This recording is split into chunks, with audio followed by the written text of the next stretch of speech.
Hey everyone, welcome to another episode of the Players Experience Podcast. For the month of June, we are going to launch a speaker series segment where I chat with industry professionals about their journey into the sports field, the behind the scenes work, and some of their favorite moments of building their sports careers in the industry behind sport, and what it's like to kind of get their foot in the door and some tips and tricks behind that. On today's episode, to launch off the speaker series, we have Mike Kosciesza to be able to chat about his work with the Peterborough Petes and what his experience has been like for him. Before we bring Mike onto the show, just got to give a shout out to our production team, J Solte Photography and Bigmar Productions, for their work that they do each and every week, as well as to 19 Marketing for the merch that is now available for the show. On top of that, guys, we have discount codes with Hushed Blankets, the Jaywalk Apparel, and the Great North Apparel. So make sure to hit the Players Experience code in the checkout to get some discounts when you buy some of that merch as well. On top of that, guys, make sure that you subscribe to the channel because we have new episodes each and every week and you don't want to miss them. So make sure to subscribe, hit that like button and that follow so that you don't miss a beat on any new and upcoming episodes.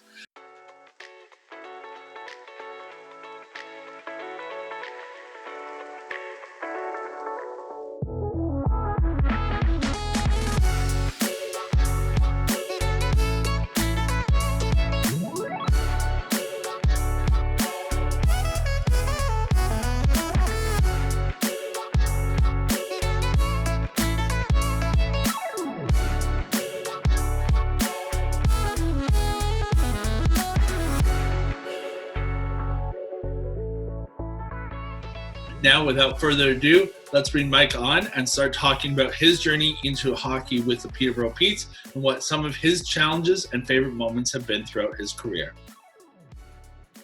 All right, Mike, how's it going, man? Good, man. Good to see you. Yeah, how are you doing? I'm doing well, man. Thanks. It's been a while. Like this whole pandemic, man. Like from being able to see each other at Pete's games and hang out on the golf course to this, it's been a little bit different, but yeah, we're rolling through. How about you? How's things? Good, man. Yeah, it's funny you say that. I mean, Kayla and I, my girlfriend, every single time we would see you out at a game, it was almost like we knew that if we were going to any sporting event anywhere in the Durham region, you're probably going to run into Colpitts there at some point. He's going to have a ticket and he'll be there. So.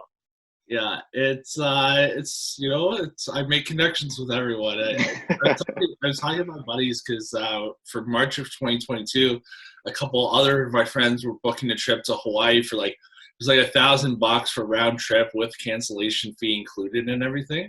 And I was like, yo, let's go. And then he's like, Colpitts, where are we going to go for like Airbnbs and that? I was like, I got some friends in Hawaii. He was like, of course, people in Hawaii. Yeah, of course. Yeah. Not surprised to hear it.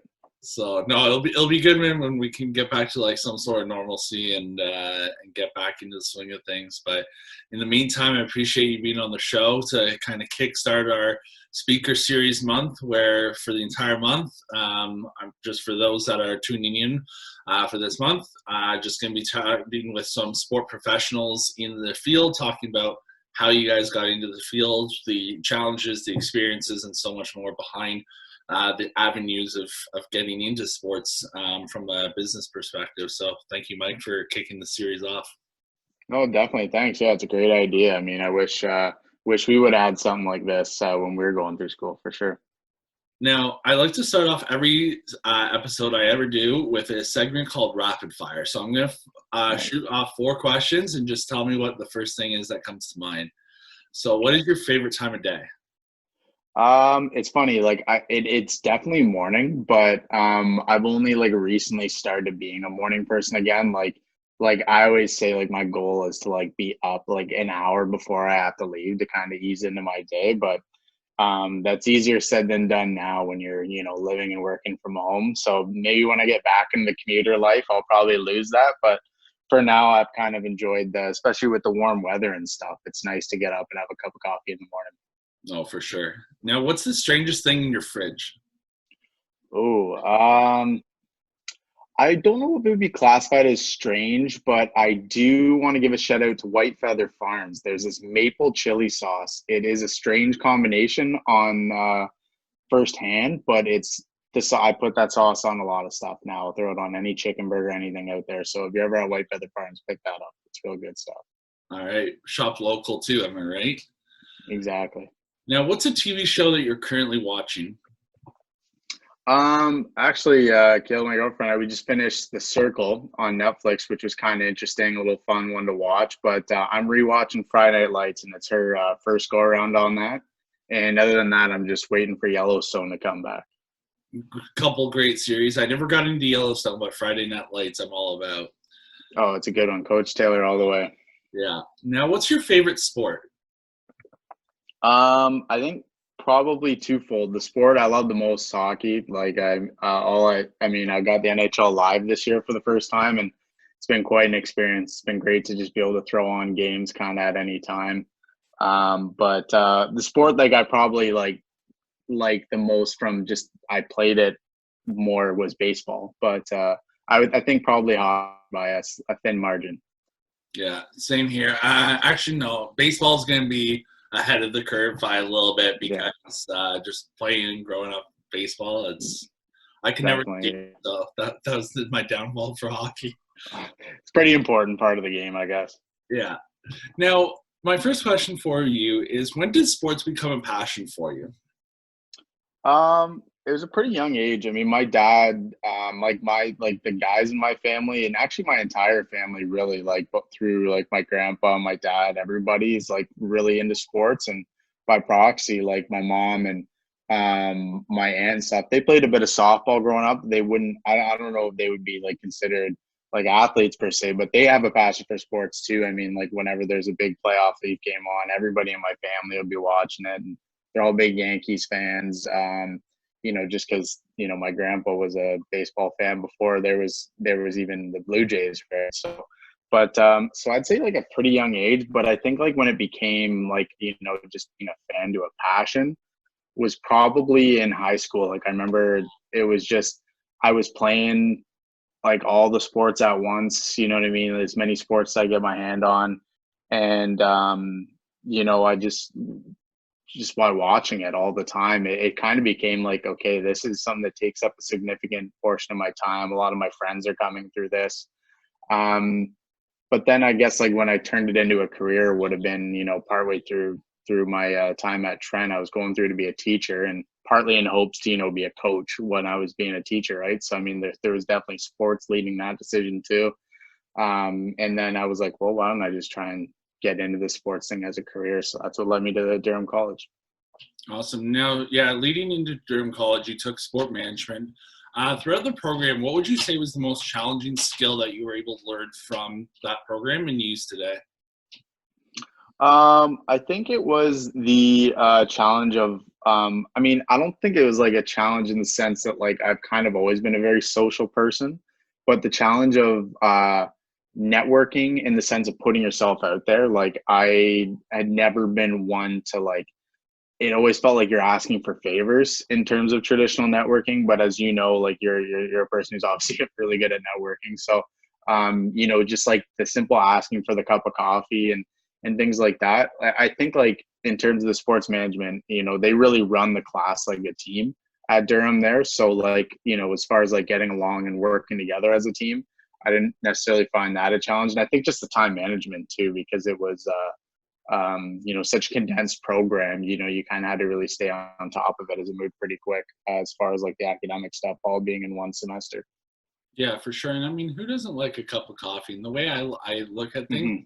the worst thing someone's going to say is no. It's like, all right, they say no, you move on, right? And Exactly. People are very generous with their time in the sports world too. Like you'd be like, it's surprising sometimes some of the people that'll accept a coffee based on their perceived status in the industry.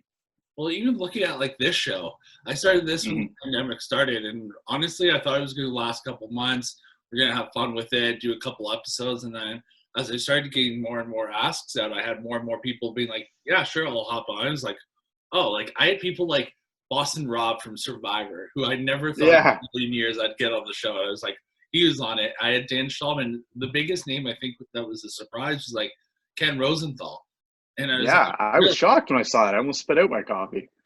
Yeah, like, with Rosenthal, like he said he saw the Special Olympics aspect in my Twitter bio, and he was like, "That's why I'm doing it." I was like, "Perfect!" Like I appreciate it, and it Love was it. huge. So, yeah, networking is, especially I think in a pandemic world, has given so much more to that social networking aspect, where Hmm. people can now take half an hour, 40 minutes of their time and chat with you online, right?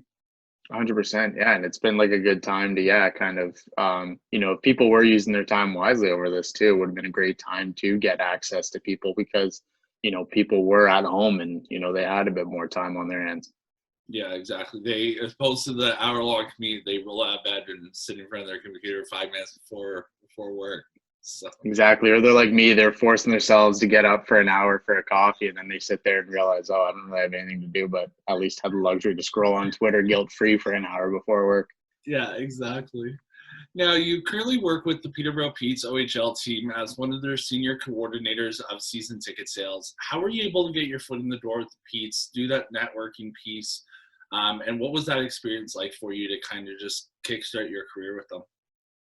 Yeah, it's been great. I mean, I'd recommend like almost anybody who has a passion for hockey, and you know what? I don't even say that like you don't even necessarily need to have a passion for hockey. Like almost anybody trying to get into sports, junior hockey is a great way to do it. You're gonna learn a lot with that. The way I got my foot in the door was through the Durham College program.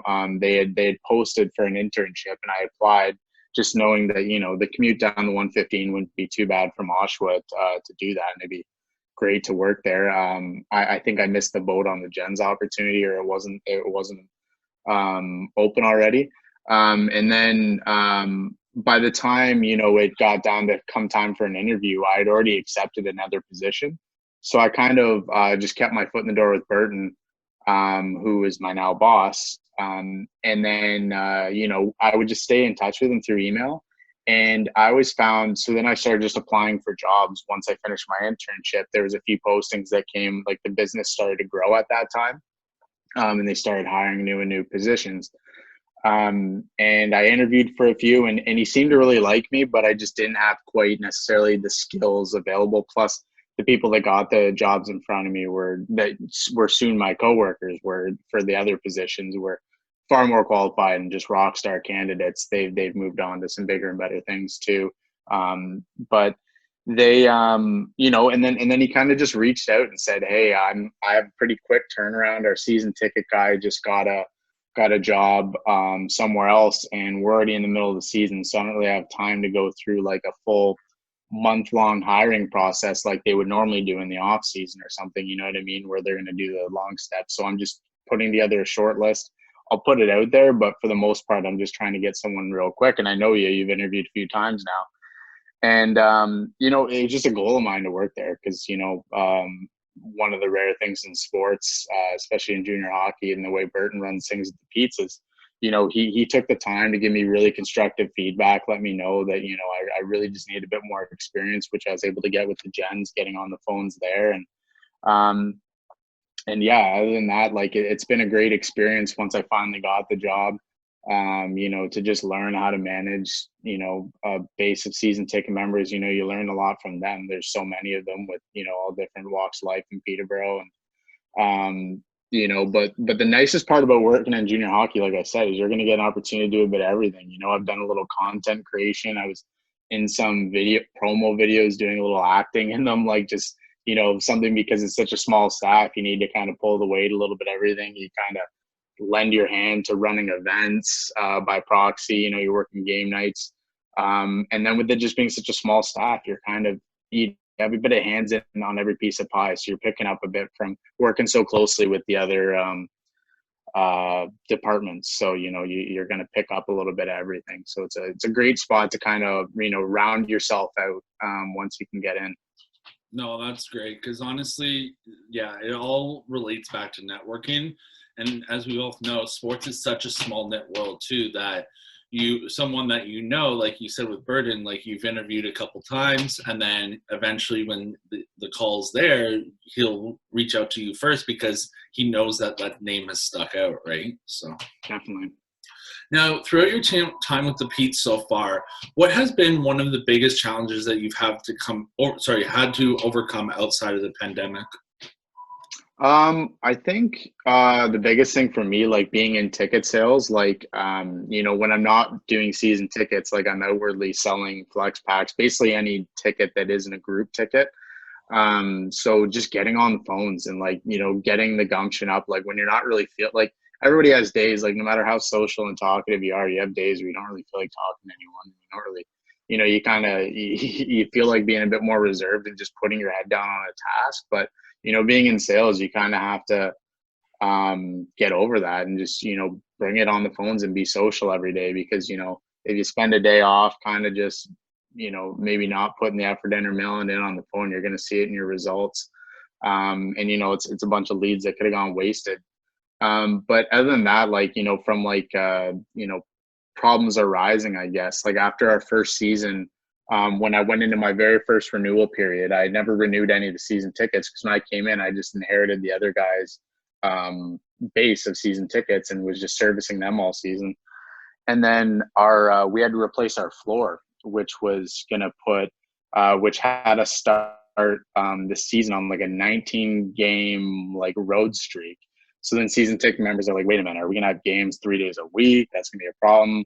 Are we even going to have a season at home? Are we going to am I even going to be able to sit in my seats? Like, so there was all these like problems that came up, and it was my first time renewing, like just trying to, keep, they've always said it's been a steady 90+% renewal thing. And I'm like, oh my God, like how am I going to keep all these people when we didn't even know if we're going to be in the building?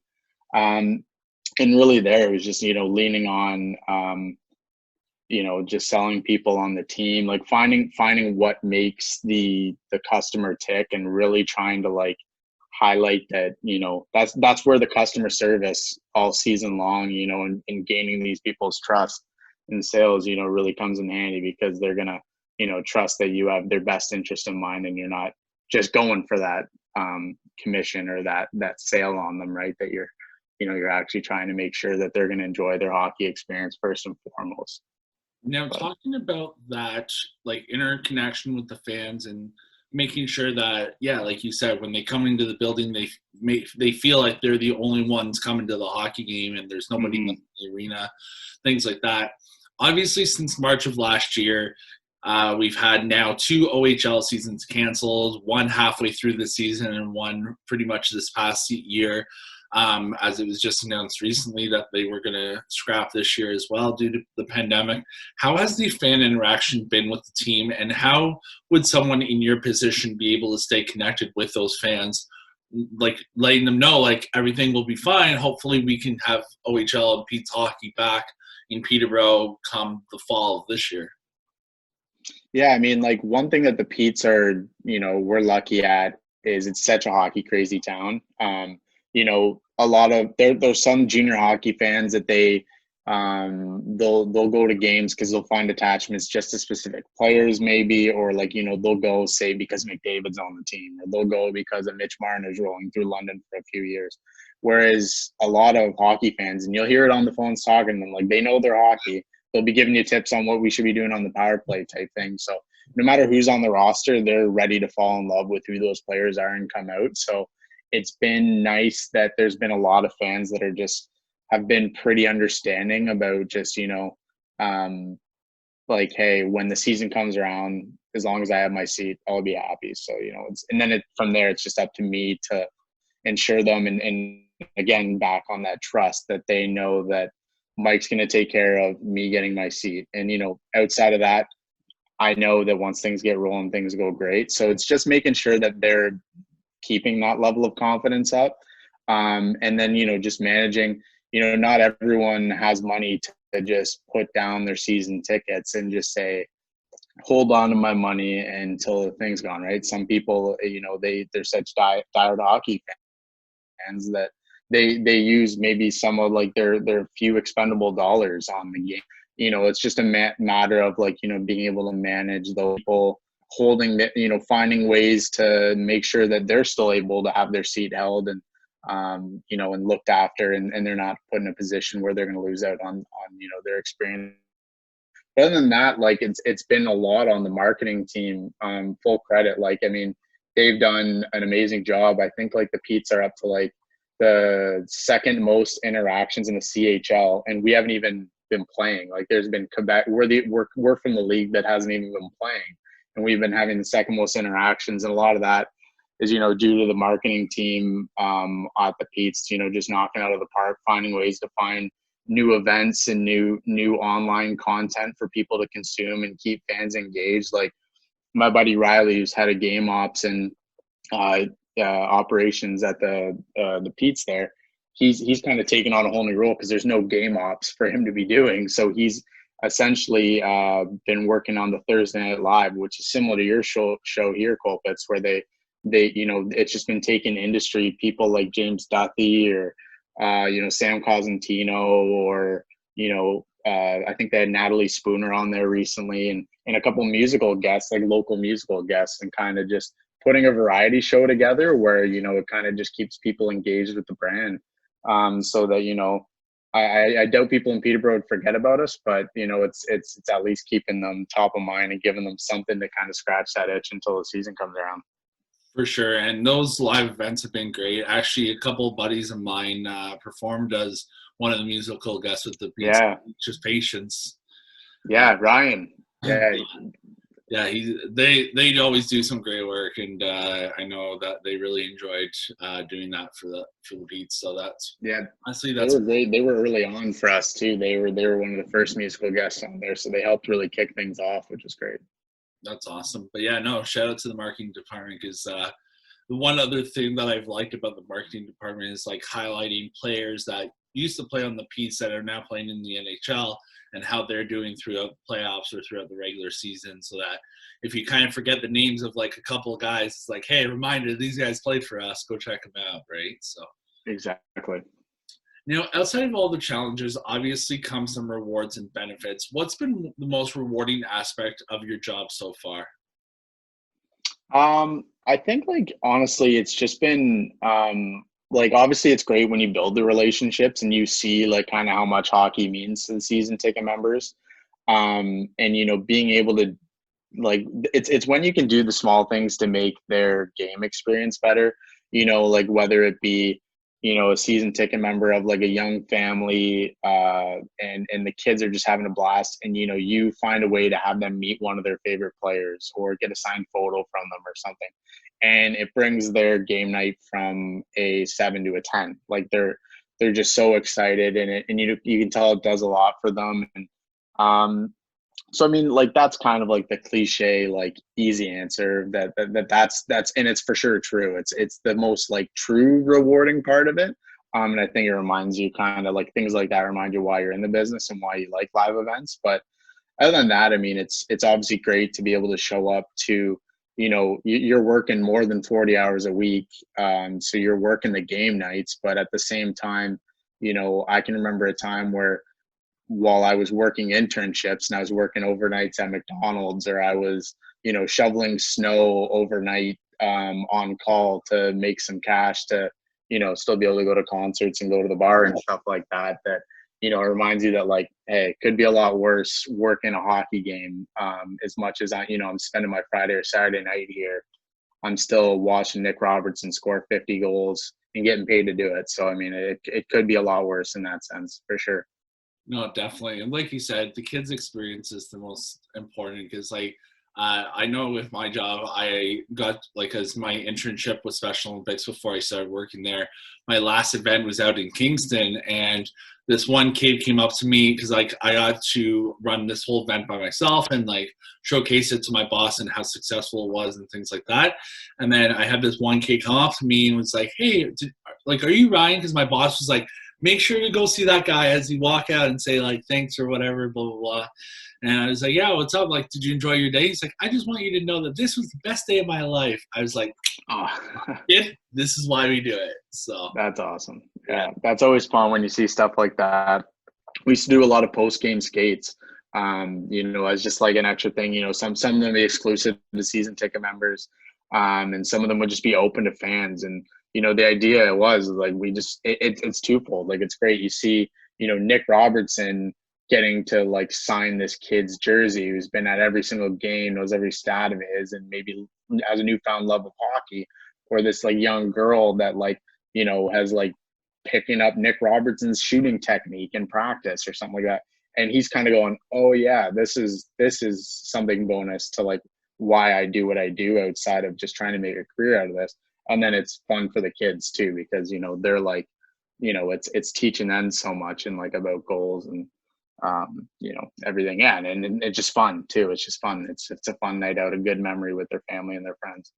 Now, talking about those memories, what would your most favorite moment or experience or memory be, whether it's on the ice or off the ice? What would it be for you?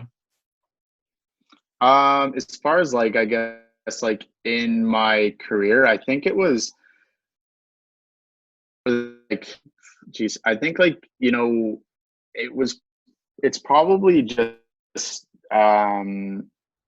I think like non like career perspective, it was like seeing Nick score that 50th goal. Like I remember it was actually funny. You know, I used one of my tickets to bring my girlfriend's father out to the game, and he had a long trip back to Marma, and he had to leave the game early because he was, you know, he was just tired, and he missed the Robertson 50 goal, and he was listening on the way home, and he goes, "Oh crap, I left early for it." But I remember like specifically sitting up, I was like helping a customer, and then I heard like the crowd start to roar. You knew in the back of your mind, Robbie had the 50th goal on tap, and you look up and you see him on the breakaway, and he scored it. So that was a really cool moment because, you know, so few people in the OHL or even just the Petes for sure have done what he did that season. But in terms of like the actual job and you know, my most memorable moment so far, I think has just been you know, some of the, I think it's really just been the relationships with season ticket members. Like one of them, like, you know, seeing how like you kind of almost become part of their little like sports family. Like,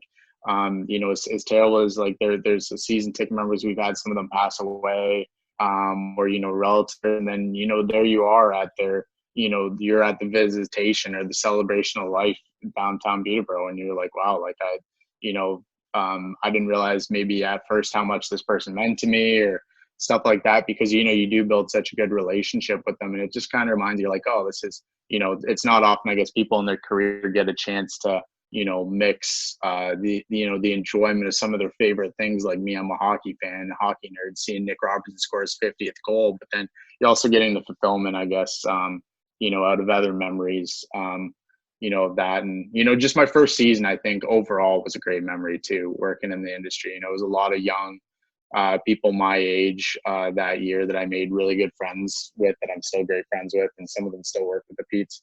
And it was just a blast that season. You know, all of us kind of in our first or second at most year with the team, we were all just kind of figuring it out, how to work there together. And so it was a lot of fun.